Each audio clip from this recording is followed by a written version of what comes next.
హల్లెలూయా. మంచిది. ఈ సమయంలో దేవుని పరిశుద్ధ వాక్యముల నుంచి దేవుని మాటలు కొద్ది నిమిషాలు ధ్యానం చేసుకుందాం. చూడండి, ఆదికాండం 35వ అధ్యాయము 11వ వచనాన్ని మనము చదువుకుందాం. ఆదికాండం 35వ అధ్యాయము 11వ వచనం. మరియు దేవుడు, నేను సర్వశక్తి గల దేవుడను, నీవు ఫలించి అభివృద్ధి పొందుము. చాలు, చిన్న ప్రార్థన. పరిశుద్ధుడా, ఈ వాక్యం నీది, మాట్లాడేవాడు నీవే కనుక నీ లేఖనాల నుంచి నాతో, మాతో, మందరితో అయా సూటిగా తేటగా మాట్లాడి దర్శించండి. ఈ వాక్య సమయం అంతా నైనా మీకే అప్పగిస్తుండగా ఈరోజు వాక్యం వింటున్న వారందరితో ఈ యొక్క శ్రేష్టమైన ఈ యొక్క 20వ రోజు నీ లేఖనాల ద్వారా మమ్మలను దర్శించి మాతో మాట్లాడి సహాయం చేయమని ఈ వాక్య సమయం అంతా మీ చేతులుగా అప్పగిస్తూ యేసయ్య నామమున ప్రార్థిస్తున్నాము తండ్రి, ఆమేన్. మంచిది. ప్రభునందు ప్రియమైన దేవుని బిడ్డలారా, గత 2 రోజులుగా మరి ఇదే మూలవాక్యములో నుండి మరి ప్రతిరోజు కొన్ని చక్కని విషయాలను మనం నేర్చుకుంటూ ఉన్నాం. ఇక్కడ మరి యాకోబుతో దేవుడు చెబుతున్న ఒక చక్కని మాట.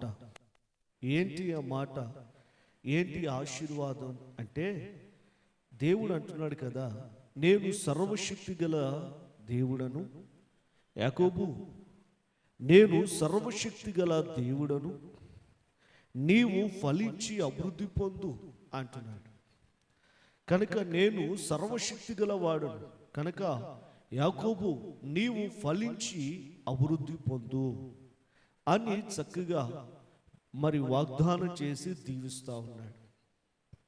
కనుక ఈ మాటను మనం ఈ మాట యొక్క వివరణ మనము మొదటి రోజే జ్ఞాపకం చేసుకున్నాం.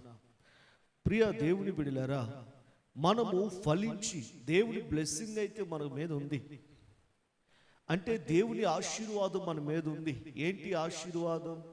మీరు ఫలించి అభివృద్ధి పొందాలి అని.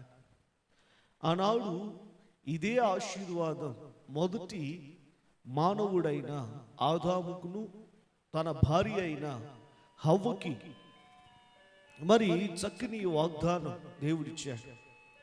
ఏమని? మీరు ఫలించి అభివృద్ధి పొందండి అని. కానీ ఆనాడు ఫలించి అభివృద్ధి పొందే విషయంలో వారు దానిని కోల్పోయారు.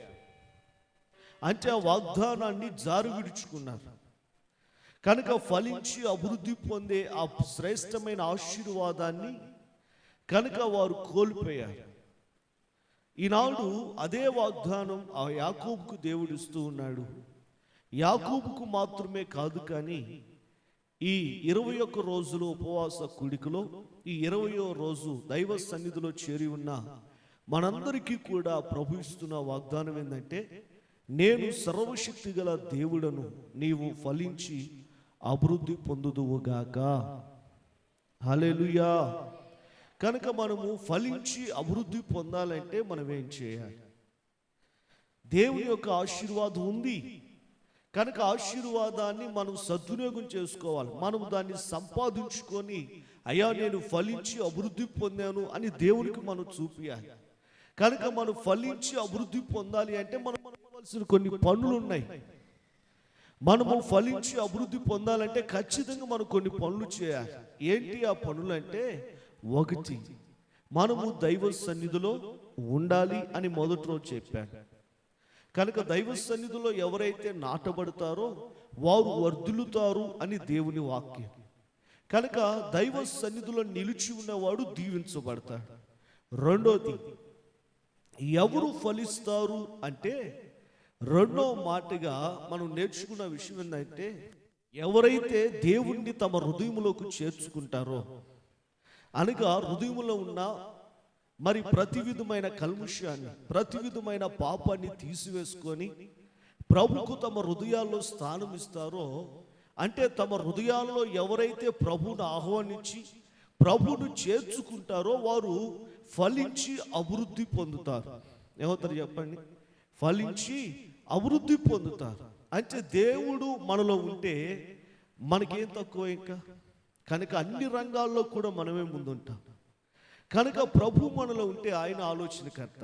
ప్రభు మన హృదయంలో ఉంటే ప్రతి విషయంలో ఆయన మన పక్షాన వేద్యమాడుతాడు, యుద్ధం చేస్తాడు, సహాయం చేస్తాడు. అన్ని కార్యాలు ప్రభు మన పక్షాన జరిగిస్తాడు. కనుక నేను చెప్పే మాట ఏంటంటే, ప్రభు మనలో ఉండాలి, ప్రభు మన హృదయంలోకి రాబడాలి. అప్పుడే మనము ఫలించి అభివృద్ధి పొందుదుముగాక. ఆమె చెప్పండి, ఆమె.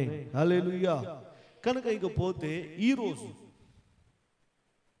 ఈరోజు మనము ఫలించి అభివృద్ధి పొందాలంటే ఏం చేయాలి? ఏం చేస్తే మనము ఫలించి అభివృద్ధి పొందుతాం? అభివృద్ధి అంటే ఫలించి అభివృద్ధి పొందడానికి అన్ని రంగాల్లో కూడా, చదువు విషయంలో కానీ, ఉద్యోగ విషయంలో కానీ, కుటుంబ విషయంలో కానీ, పిల్లల విషయంలో కానీ, లేదా మా వ్యాపార విషయంలో కానీ, లేదా మరి ఇంటి విషయంలో కానీ, మరి ఏ విషయమైనా కావచ్చు. మనము ఏ విషయంలో అభివృద్ధి పొందాలి అని అనుకుంటున్నామో, ఏ విషయంలో మనం వర్ధిల్లాలి అని మనం కోరుకుంటున్నామో, ప్రతి విషయంలో కూడా మనం వర్ధిల్లాలి అంటే ఆత్మలో కానీ లేదా అన్ని విషయాల్లో కానీ. దేవుని వాక్యం ఉంటుంది కదా, ప్రియుడా నువ్వు ఆత్మలో వర్ధిల్లుచున్న ప్రకారం నువ్వు అన్ని విషయంలో వర్ధిల్లాలి.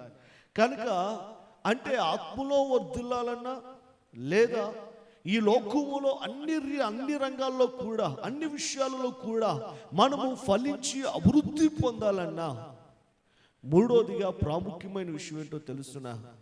దైవ వాక్యము మనందరికీ తెలిసిన మాటే. చూడండి, మొదటి కీర్తన మనం 3వ చరణాన్ని చదువుకుందాం. మొదటి కీర్తన 2వ వచనం నుండి 2-3 వచనాలు. యెహోవా ధర్మశాస్త్రమునందు ఆనందించుచు దివారాత్రములు దానిని ధ్యానించువాడు ధన్యుడు. అతడు నీటి కాలువల యోరున నాటబడినదై ఆకువాడక తన కాలమందు ఫలమిచ్చు చెట్టు వలె ఉండును. అతడు చేయదంతయు సఫలమగును. దేవునికి మహిమ కలుగునుగాక. ఆమేన్. ప్రియమైన దేవుని బిడ్డలారా, ఎవరు ఫలించి అభివృద్ధి పొందుతారు? ఎవరు ఫలించగలరు అనంటే, ఇక్కడ 3వ విషయంగా ఎవరైతే యెహోవా ధర్మశాస్త్రమునందు అనగా దేవుని వాక్యమందు ఆనందించుచు దివారాత్రములు అంటే పగలనగా రేయనగా మెలకు వచ్చినప్పుడల్లా, ఇదిగో తీరుకున్నప్పుడల్లా, సమయము దొరికినప్పుడల్లా ఎవరైతే దేవుని వాక్యాన్ని ధ్యానిస్తారో, దేవుని వాక్యాన్ని చదువుతారో, దేవుని వాక్యాన్ని ఇదిగో కంఠపదంగా ఇదిగో దానిని ధ్యానిస్తూ ఉంటారో వారు ధన్యులు. ఎందుకని ధన్యులు? ఎందుకనంటే అతడు నీటి కాలంలో యోరున నాటబడిన చెట్టులాగా. గుర్తుపెట్టుకోండి, ఒక ఉదాహరణ చెబుతున్నాడు. దేవుని వాక్యాన్ని ధ్యానించేది ఎవరైనా, దేవుని వాక్యాన్ని చదవడానికి సంతోషిస్తూ ఎదుగు దేవుని వాక్యాన్ని రేయనగా పగలనగా చదివేవాడు ఎవరైనా సరే, వాడు ఎలా ఉంటాడు అంటే, ఒకడు నీటి కాలంలో యోరున నాటబడిన చెట్టు. అంటే ఒక నది పక్కన, ఒక ఏరు పక్కన, ఒక కాలువ పక్కన నాటబడిన చెట్టు ఎలా అది అభివృద్ధి పొందుతూ ఉంటుందో, అది ఎలా ఫలిస్తూ ఉంటుందో, ఆకువాడక తన కాలం ముందు అంటే ఇదిగో ఫలాలు ఇచ్చే సమయం వచ్చేసరికి పంట ఎలా దానికి కాయలు కాస్తాయో అలాగా తగిన సమయమందు ప్రతి ఒక్కరూ కూడా దీవించబడతారు. అంటే దేవుని వాక్యాన్ని ధ్యానించేవాడు, దేవుని వాక్యాన్ని చదివేవాడు, దేవుని వాక్యాన్ని అనుసరించి బ్రతికేవాడు ఎలా ఉంటాడంటే ఒక ఫలించే చెట్టులాగా వాడు నిలుస్తాడు. హల్లెలూయా. అందుకే అంటాడు, ఆకువాడక తన కాలమందు ఫలమిచ్చు చెట్టు వలె ఉండును. అంటే ఎవరుంటారు? ధర్మశాస్త్రాన్ని ధ్యానించేవాడు, ధర్మశాస్త్రాన్ని అనుసరించేవాడు, వాక్యాన్ని చదివేవాడు, వాక్యాన్ని వినేవాడు, వాక్యాన్ని ఎదుగో గైకొని వాటి ప్రకారంగా బ్రతికేవాడు. ఆకు వాడక తన కాలం ముందు ఫలమిచ్చే చెట్టు వలె ఉంటాడు. అంటే ఫలించే చెట్టులాగా ఉంటాడు, ఫలించి అభివృద్ధి పొందే చెట్టులాగా ఉంటాడు. కనుక ఈరోజు నీవు నేను దేవుని వాక్యాన్ని ధ్యానించగలిగితే, దేవుని వాక్యాన్ని చదవగలిగితే, దేవుని వాక్యాన్ని మనము అనుసరించి నడవగలిగితే, ఖచ్చితంగా మనము ఏ రంగంలోనైనా సరే, ప్రియ దేవుని బిడ్డలారా, ఏ విషయంలోనైనా సరే నిశ్చయముగా మనం ఫలించి అభివృద్ధి పొందుదుముగాక. హల్లెలూయా, హల్లెలూయా. కానీ విచిత్రం ఏంటో తెలుసునా, ఎవరైనా సరే, ఎవరైనా ఎందుకు ఫలించలేని అనుభవంలో ఉంటున్నారంటే, ఎందుకు అభివృద్ధి పొందలేని అనుభవంలో ఉంటున్నారంటే, ప్రియ దేవుని బిడ్డలారా, దానికి ఒకే ఒక కారణం. ఏంటిదంటే, వాళ్ళు ఇదిగో అన్నిటిలో బాగానే ఉంటారు, కానీ వాక్యాన్ని ధ్యానించే విషయంలో, వాక్యాన్ని చదివే విషయంలో, వాక్యాన్ని గైకున్న విషయంలో తప్పిపోతూ ఉంటారు. ఏమవుతూ ఉంటారు? తప్పిపోతూ ఉంటారు. నైనా పాటలు పాడతావా? ఎన్నైనా పాడతాను, ఎన్ని పాటలైనా వింటాను అంటారు. అయ్యా ఇదిగో పరిచర్య చేస్తావా? చేస్తాను. మందిరానికి వస్తావా? వస్తాను. కనుక ఇదిగో నీవు ప్రార్థన చేసుకుంటున్నావా? చేసుకుంటున్నానయ్యా.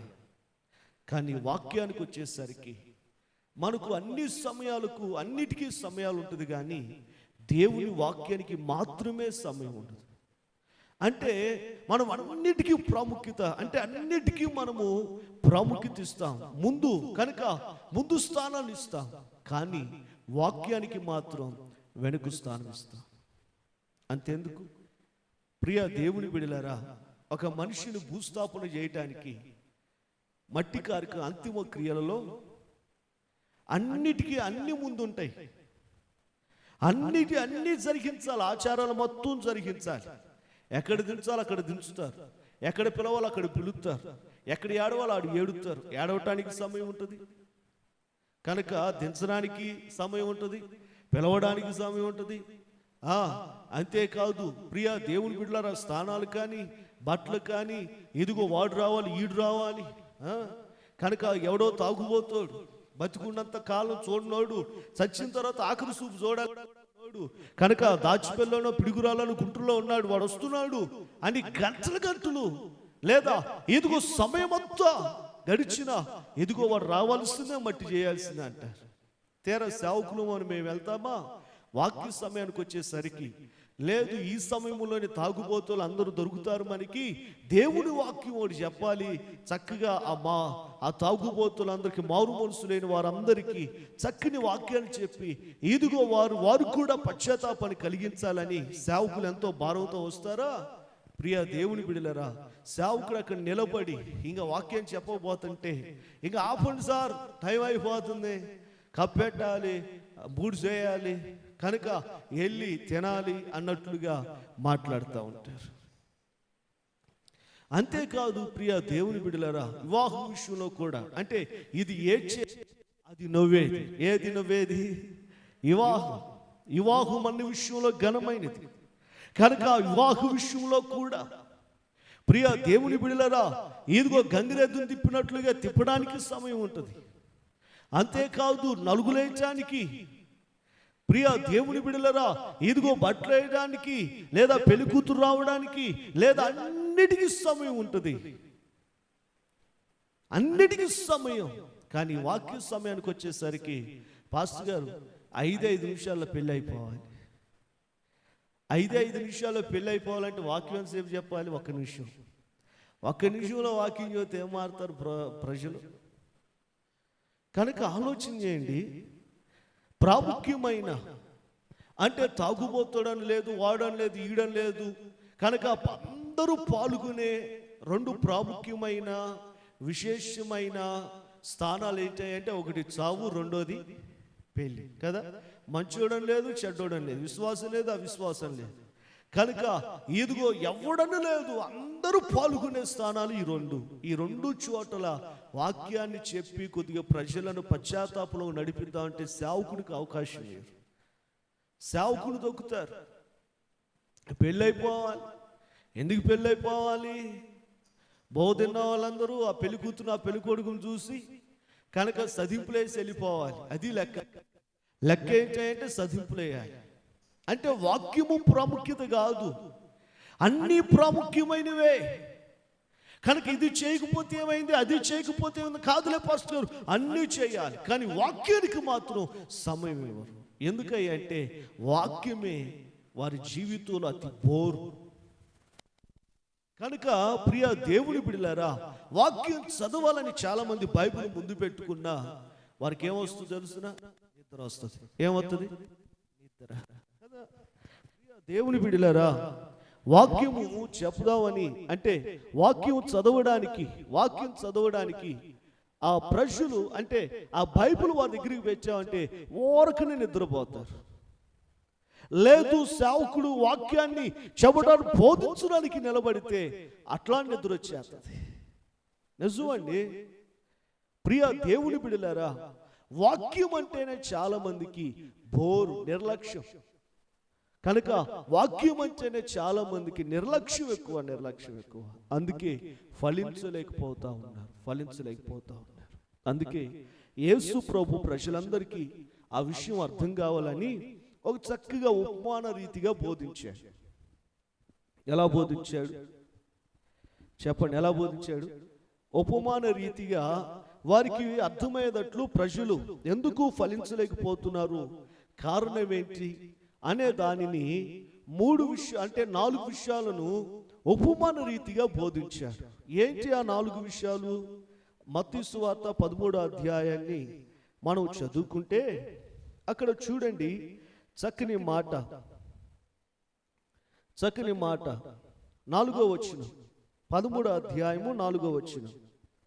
ఇదిగో విత్తుచుండగా కొన్ని విత్తనములు త్రోవ పక్కన పడెను, పక్షులు వచ్చి వాటిని మింగివేయును. కొన్ని చాలా మన్ను లేని రాతి నేలలో పడెను. అక్కడ మన్ను లోతుగా ఉన్ననందున అవి వెంటనే మొలిచెను. కానీ సూర్యుడు ఉదయించినప్పుడు అవి వేడి మాడి వేరు లేనందున ఎండిపోయెను. కొన్ని ముండ్ల పొదలో పడెను. ముండ్ల పొదలో ఎదిగే వాటిని అణిచివేసెను. కొన్ని మంచి నేలలో పడి ఒకటి 100 ఒకటి 60 ఒకటి 30 ఫలించెను.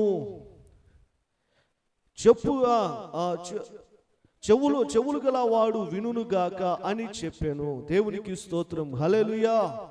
ఇక్కడ 4 రకాలైన శ్రేష్టమైన మాటలు. అంటే ఫలించలేని అనుభవాలు 3 అయితే ఫలించాలంటే ఏం చేయాలో ఒక విషయాన్ని చెబుతున్నాడు.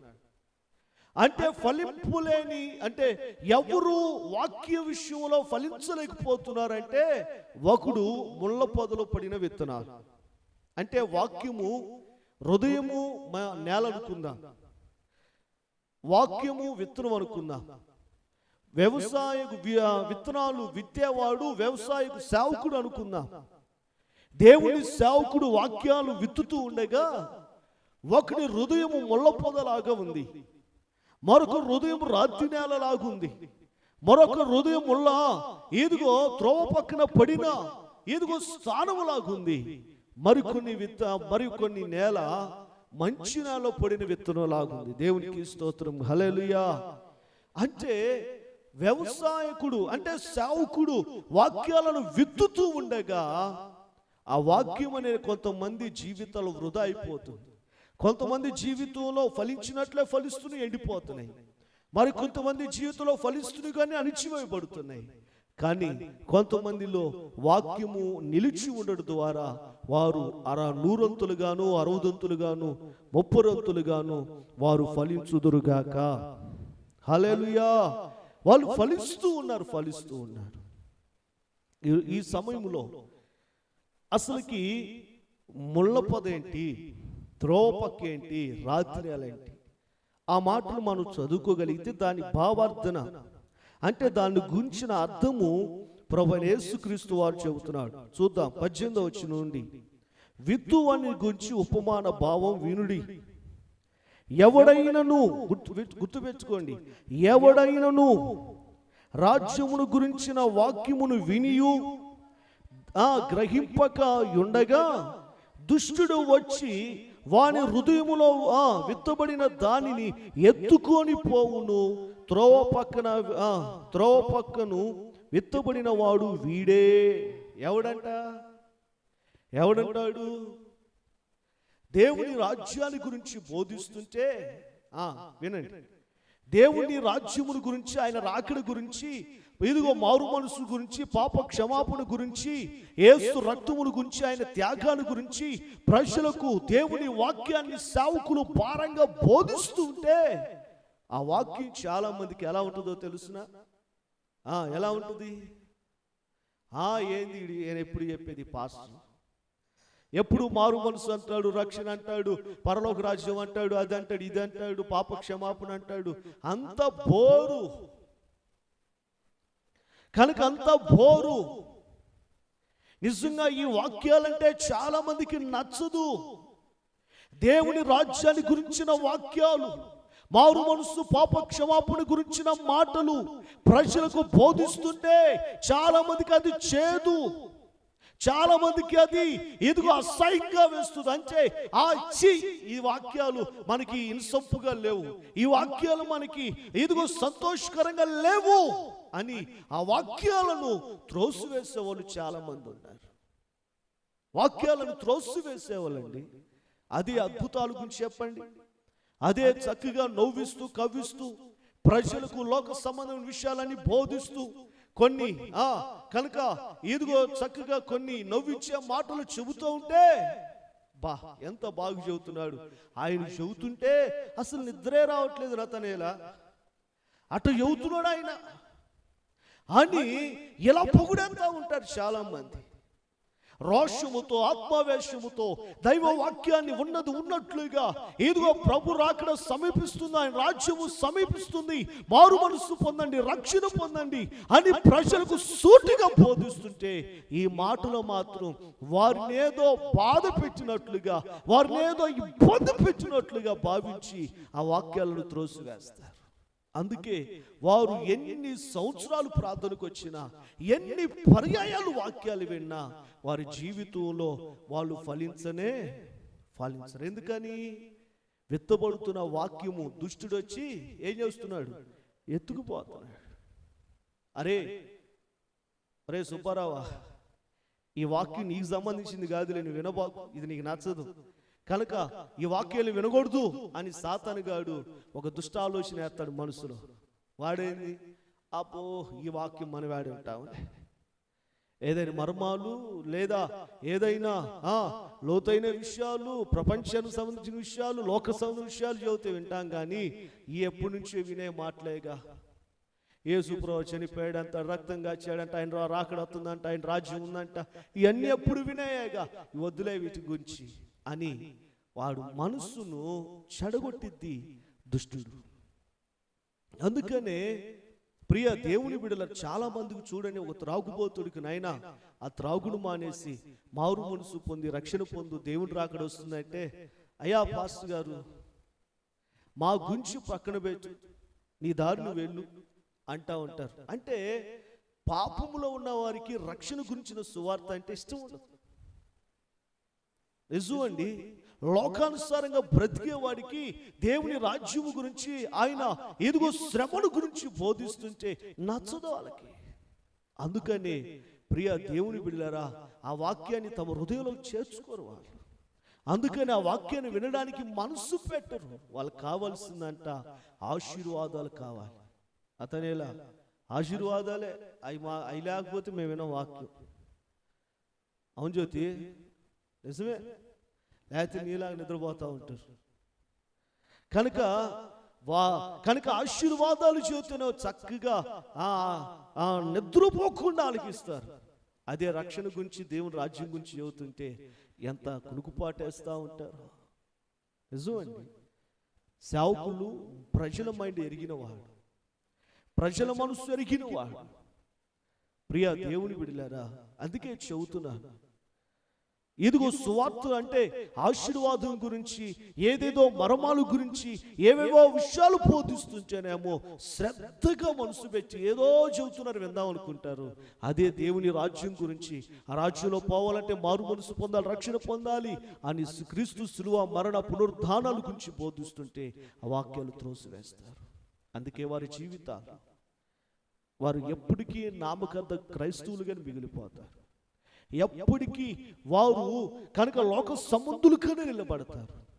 ఎన్ని సంవత్సరాలను చూడండి, మందిరానికి వెళ్తారు కానీ పొరపాటున మారు మనసు బాప్తిజం పొందరు.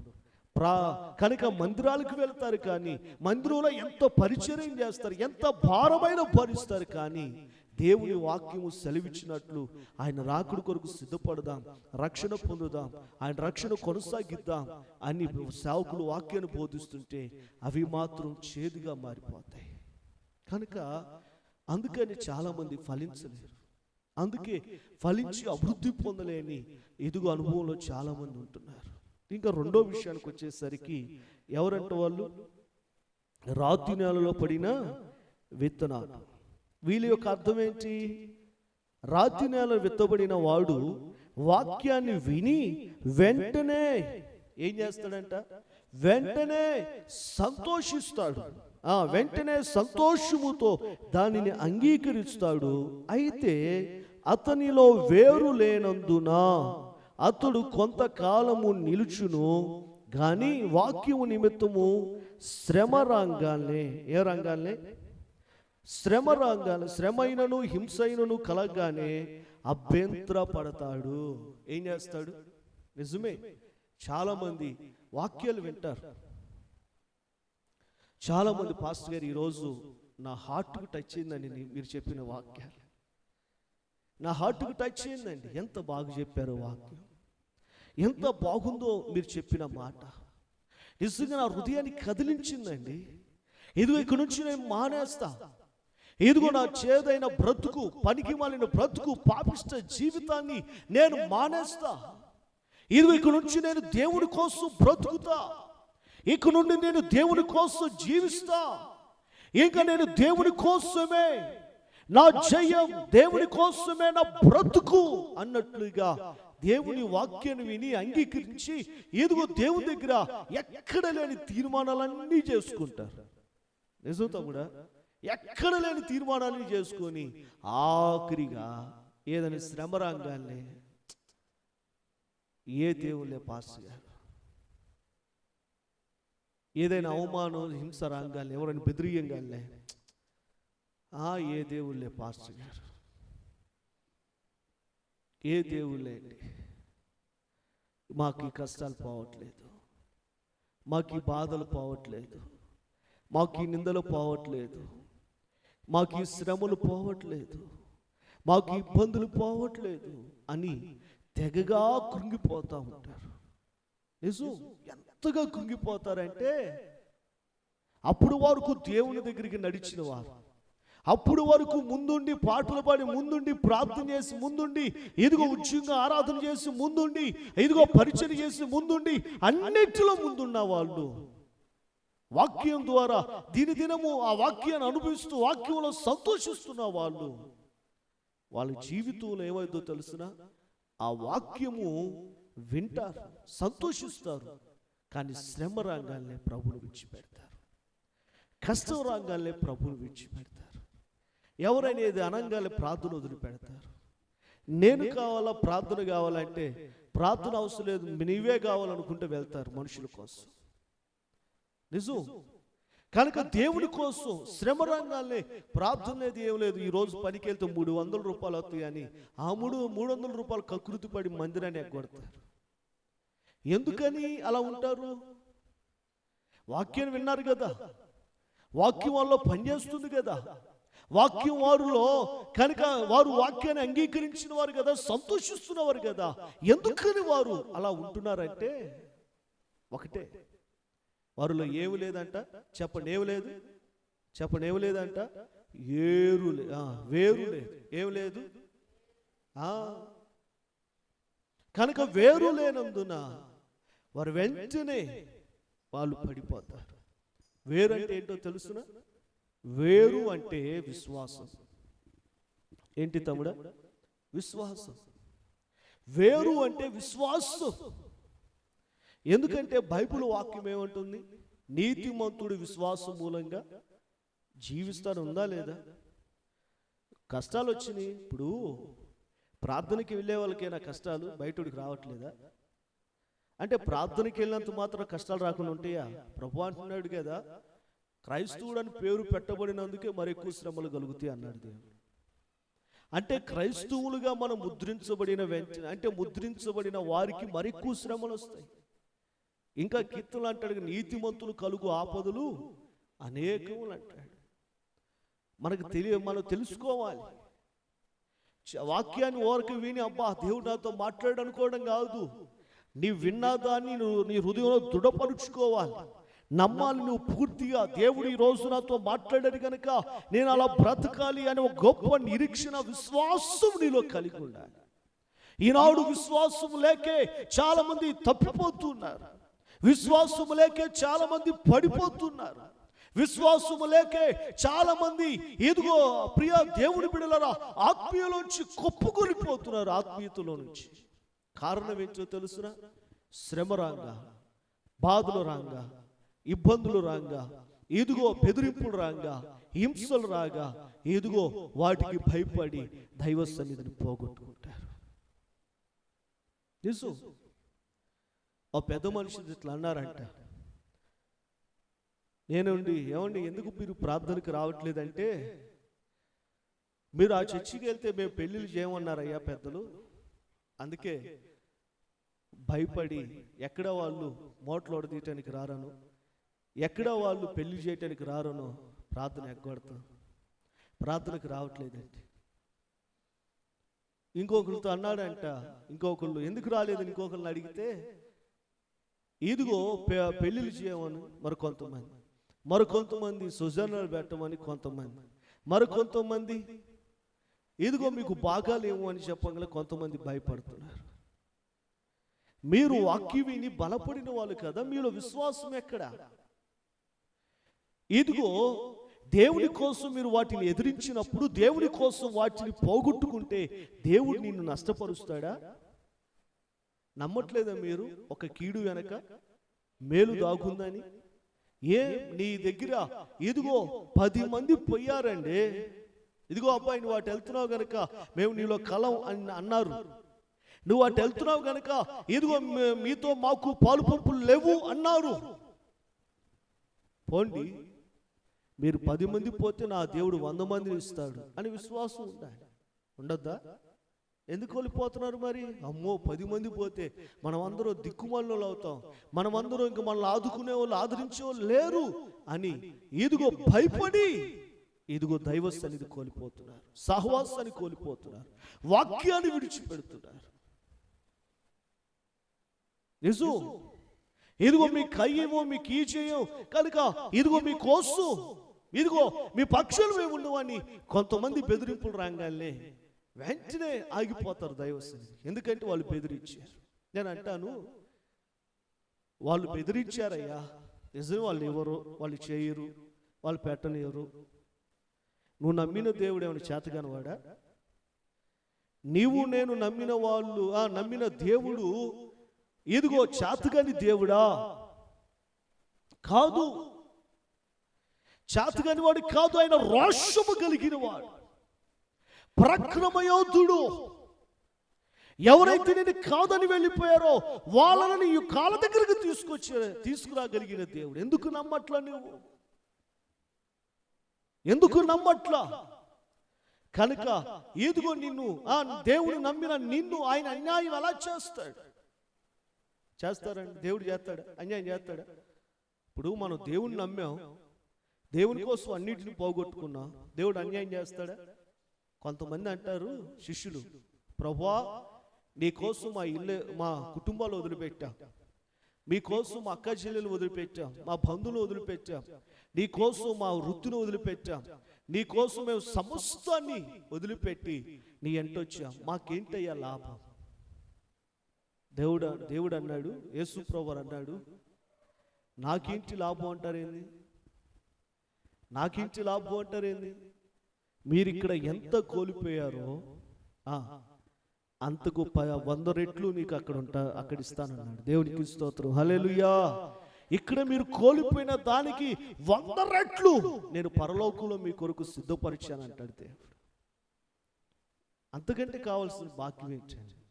ఈ లోకంలో ఒకవేళ నువ్వు 70-100 సంవత్సరాలు అనుభవిస్తావేమో, కానీ దేవుని కోసం ఈ లోకంలో అన్నిటిని పోగొట్టుకొని నువ్వు ప్రభు కోసం నిలవగలిగితే ప్రభు నీ కోసం చెప్పండి పరలోకములో నీకు సిద్ధపరిచినవన్నీ ఎంతకాలం అనుభవిస్తావు? చెప్పండి, యుగాలు. హల్లెలూయా. యుగాలు అనుభవిస్తావు. కానీ అల్పమైన వీటి కోసం శాశ్వతమైన వాటిని పోగొట్టుకుంటున్నావు. అల్పమైన వీటి కోసం శాశ్వతమైన ఏదిగో శ్రేష్టమైన వాటిని కోల్పోతున్నావు. ఇస్కరియోతు యూదా కోల్పోలేదాక? కోల్పోయాడే లేదా? కోల్పోయాడు. ఇస్కరియోతు యూదా కోల్పోయాడు. ఆయన దగ్గర ఉంటే మనకి ఈ చిన్న కానుకే, ఆ యేసును అప్పగిస్తే ఇదిగో మరంత ఎక్కువ వస్తుంది అని చెప్పి కొంతదానికి ఆశపడి మరింత ఆశీర్వాదాలు కోల్పోయాడు ఇస్కరియోతు యూదా. ఈరోజు నువ్వు వాక్యానికి లోబడిన వాడివైతే, వాక్యానికి విధేయత చూపిన దానివైతే, వాక్యాన్ని ధ్యానించి వాక్యానుసారంగా నువ్వు బ్రతకడానికి నువ్వు ఇష్టపడినట్లయితే దేవునికి విరోధమైన వేవున్న వాటిని నీలోంచి తీసివేసుకోవాలి. హల్లెలూయా, హల్లెలూయా. అది ₹1,00,00,000 ఆస్తి అయినా సరే, ఎంత ₹1,00,00,000 ఆస్తి అయినా వదిలేసుకోవాలి. ప్రియా దేవుని బిడ్డలారా, ఈనాడు కోట్లకు పరిగెత్తిన వాళ్ళు సైతం కరోనా వచ్చి చనిపోతే కనీసం ఇంటికి వెళ్ళి దహనం చేసుకోవడానికి కూడా అవకాశం లేదు. ఆ చచ్చిపోయిన మనిషిని ఎవడు దగ్గర పెడుతున్నాడో తెలియదు, ఎక్కడ గాలిపోతున్నాడో తెలియదు. ఇలాంటిది మానవ జీవితం. దీనికి కకృతి పడి, దీనికి ఆశపడి దేవుని విడిచిపెడితే, దేవుణ్ణి వదులుకుంటే రేపు నీకు మిగిలేది ఏమి? అందుకే నువ్వు వాక్యాన్ని అంగీకరించినట్లయితే, వాక్యాన్ని అనుసరించి నువ్వు బ్రతికినట్లయితే నీ జీవితంలో నువ్వు తెలుసుకోవలసిన ప్రాముఖ్యమైన ఏంటో తెలుసునా?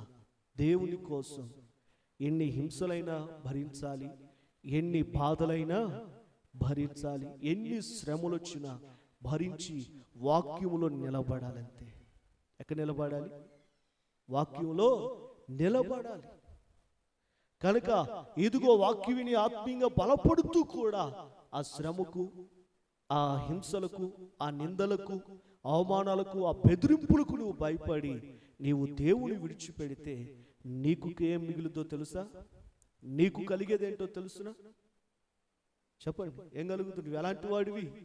రాతి నేలలో విత్తబడినదాడు. రాతి నేలలో విత్తబడిన అనుభవం వంటిది. నీవు ఫలించలేవు, నువ్వు అభివృద్ధి పొందలేవు. నువ్వు ఫలించి అభివృద్ధి పొందాలి అంటే ఖచ్చితంగా నీవు చెప్పండి, ఎన్ని హింసలైన బాధలైన తట్టుకొని ప్రభు కోసం నికార్సుగా ప్రభు కోసం నమ్మకంగా నువ్వు నిలబడగలిగితే నిశ్చయముగా నా దేవుడు నిన్ను నూరంతులుగా ఫలింపచేయునుగాక. హల్లెలూయా. ఇక మూడోదిగా ఫలించలేని అనుభవం ఎవరో తెలుసునా? ముండ్ల పొదలో పడిన విత్తనాలు. వాళ్ళ గురించి దేవుడు ఏం చెబుతున్నాడు? ముండ్ల పొదలో పడిన విత్తబడిన వాడు వాక్యమును వినువాడే కానీ ఐక విచారమును ధన వ్యామోహమును ఆ వాక్యమును అణిచివేయును గనుక వాడు నిష్ఫలుడు అవును. ఏమవుతాడంట? వాడు ఆత్మీయత అంతా వ్యర్థమైపోతుంది, వాడి విశ్వాసం అంతా వ్యర్థమైపోతుంది, వాడి భక్తి అంతా వ్యర్థమైపోతుంది. కారణం ఏంటి చెప్పండి కారణం ఏంటి? కారణం ఏంటి? వాక్యాన్ని వింటాడు, ఎదుగుతాడు, కానీ వాడికి ధనం మీద వ్యామోహం, ధనం కోసం. ఇస్కరియోతు లాగా ఇస్కరియోతు యోధ ధనానికి దాసోహమైనట్లు యేసును అప్పగించినట్లుగా దేవుని సమయాన్ని ధనానికి అప్పగిస్తాడు. దేవుని సమయాన్ని కనుక ఇదిగో దేవునికి ఇవ్వాల్సిన ఆరాధన సమయాన్ని పనులకు అప్పగిస్తూ ఉంటాడు. ధనం సంపాదించుకోవడానికి ఉపయోగిస్తాడు. నిజం. ఐహిక విచారాలంటే ఏందో తెలుసా?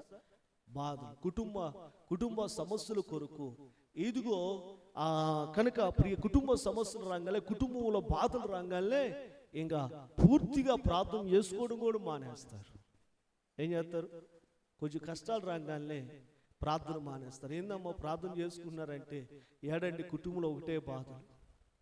కనుక ఆ బాధల వలన ప్రార్థన చేసుకోలేకపోతున్నా, ఆ కష్టాల వల్ల ప్రార్థన చేసుకోలేకపోతున్నా, ఆ శ్రమల వల్ల ప్రార్థన చేసుకోలేకపోతున్నా. నేను చెబుతున్నాను,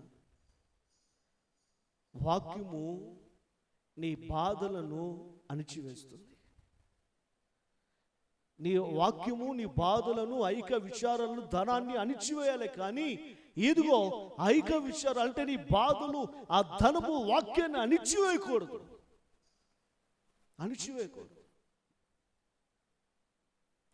వాక్యానికి ముందు ప్రాణం ఇవ్వాలి.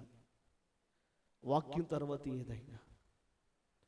వాక్యం లేకుండా, దైవ సన్నిధి లేకుండా, దేవుని వాక్యం అనేది లేకుండా నువ్వు ₹1,00,00,000 ఇచ్చినా నాకు వ్యర్థమే.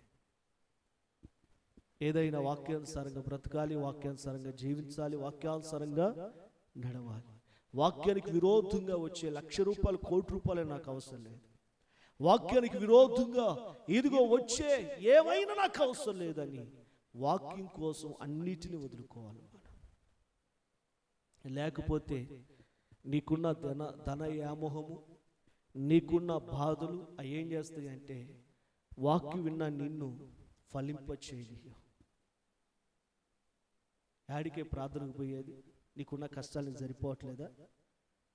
ఏంది నువ్వు ప్రార్థన చేసుకునేది? నీ బాధలకు సరిపోవట్లేదా అని ఈ బాధలు, ఈ శ్రమలు అనేవి మనల్ని ప్రార్థన చేసినీయకుండా, ప్రార్థనకి వెళ్ళనీయకుండా ఆపేస్తాయి. కనుక నేను అంటాను, ప్రియ దేవుని బిడ్డలారా, ఒకవేళ అవే మనకు వస్తే కనుక వాటిని ఎదిరించి దైవ సన్నిధికి రావాలి. వాటిని ఎదిరించి వాక్యానుసారంగా బ్రతకాలి. వాటిని ఎదిరించి ప్రభువుకు నమ్మకస్తులమై మనం జీవించాలి. అప్పుడు 100 జీవితాన్ని మనం సంపాదించుకుంటాం. కనుక ప్రియ దేవుని బిడ్డలారా, ఈరోజు దేవుని వాక్యాన్ని బట్టి నేను చెప్పే మాట ఏంటంటే, చాలామంది త్రోవ పక్క పడిన విత్తనాల్లాగా, ముళ్ళ పొదలో పడిన విత్తనాల్లాగా, మరి కొంతమంది ఆ రాత్రిలో పడిన విత్తనాల్లాగా ఉండటం వల్ల వారు ఫలించి అభివృద్ధి పొందలేకపోతూ ఉన్నారు. కనుక నీవు నేను ఎలా ఉండాలి అని అంటే, కింద 21వ వచనంలో చూడండి ఒకసారి. మంచి నేలను విత్తబడిన వాడు వాక్యమును విని గ్రహించువాడు. అట్టి వారు సఫలులై ఒకడు 100 ఒకడు 60 ఒకడు 30 ఫలించుననేను. హల్లెలూయా. కనుక దేవుని వాక్యం మంచి నేలలో పడిన విత్తనం అంటే వాని హృదయం కేవలం వాక్యం కోసమే తప్పించుతూ, వాక్యము యందు ఆనందిస్తూ, నేను వాక్యాన్ని వినాలి, వాక్యాన్ని చదవాలి, వాక్య ప్రకారంగా నేను బ్రతకాలని తప్పించి ఇదిగో సంతోషించేవాడు, ఆనందించేవాడు, ఇదిగో దేవుని వాక్యం కోసం ఇదిగో తప్పించేవాడు. కనుక దేవుని వాక్యాన్ని అనుసరించి నడిచే విషయంలో ఎటువంటి ఇదిగో దుష్ట తలంపులకి అవకాశం ఇవ్వకుండా, ఎటువంటి ఇదిగో శ్రమలకు, ధన వ్యామోహానికి ఇదిగో అవకాశం ఇవ్వకుండా, ఎటువంటి ప్రియ దేవుని బిడ్డలారా శ్రమలు వచ్చినా, హింసలు వచ్చినా, బాధలు వచ్చినా వాటికి భయపడక దేవుని వాక్యము చేత విశ్వాసముతో వాటిని ఎదిరించి, వాటిని ఇదిగో జయించి, విశ్వాసముతో దేవుని వాక్యాన్ని చేతపట్టుకొని నువ్వు నిలవగలిగి, నువ్వు నడవగలిగి, నువ్వు పోరాడగలిగి, ప్రభు కోసం నువ్వు బ్రతకగలిగితే చెప్పండి, ఆ వాక్యమే నిన్ను 30 60 100 ఫలింపచేయునుగాక. గట్టి చెప్పండి, గట్టి చెప్పండి. ఆమేన్, ఆమేన్. కనుక ఖచ్చితంగా ఆ వాక్యం నిన్ను వర్ధుల చేస్తుంది, ఆ వాక్యం నిన్ను ఫలింపజేస్తుంది, ఆ వాక్యం నిన్ను నానాటికి నేను వర్ధుల చేసి ఉన్నతమైన ఆత్మీయ స్థితిలో ఆ వాక్యం నిన్ను నిలబెడుతుంది. కనుక ప్రభు అంటాడు, భూమియు ఆకాశము గతించవచ్చు కానీ నా మాటలు ఎన్నడూ గతించు. మనుషుల మాటలు గతించిపోతాయి, మనుషుల ప్రయత్నాలు గతించిపోతాయి, మనుషుల యొక్క ఇదిగో మాటలు గతించిపోతాయి. కానీ దేవుని మాట, చెప్పండి, దేవుని మాట భూమి గతించిన, ఆకాశము గతించిపోయినా దేవుని మాట ఎన్నడూ గతించు. ఆ వాక్యమే మనకు జీవాధారమై, ఆ వాక్యమే మనకు గొప్ప ఆశీర్వాదకరంగా మార్చబడుతుంది. అందుకని వాక్యం గురించి ఒక కీర్తనకారుడు ఒక చక్కని మాట అంటారు. ఆ మాట చదువుకొని వాక్యం ముగించుకుందాం. చూడండి, 19వ కీర్తన. ఈ సమయంలో 9, 10, 11 వచనాలు చదువుకుందాం.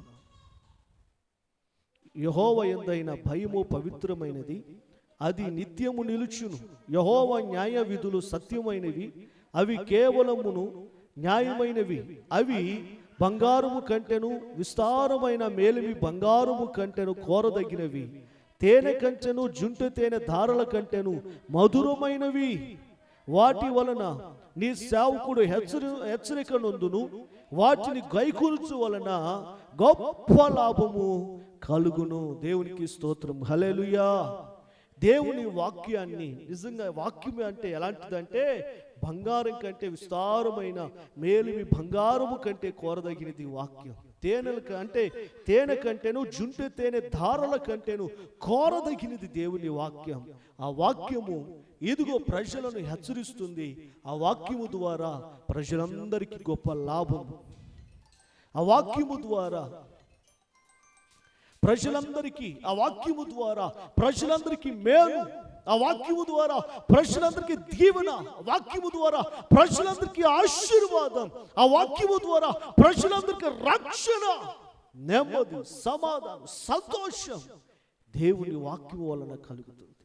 కనుక ఈరోజు నీవు ఫలించి అభివృద్ధి పొందాలంటే ప్రియ దేవుని బిడ్డలారా, కనుక నేను చెప్పే మాట ఏంటంటే దేవుని వాక్యము అనేది శ్రద్ధగా మీరు రేయనగా పగలనగా వాక్యాన్ని ధ్యానిస్తూ వాక్యానుసారంగా బ్రతుకుతూ చక్కగా మీరు నిలిచినట్లయితే నిశ్చయముగా ప్రభు అంటున్నాడు, ఆ ఆకువాడిగా తన కాలం ముందు ఫలమిచ్చు చెట్టు వలె ఫలిస్తాడు.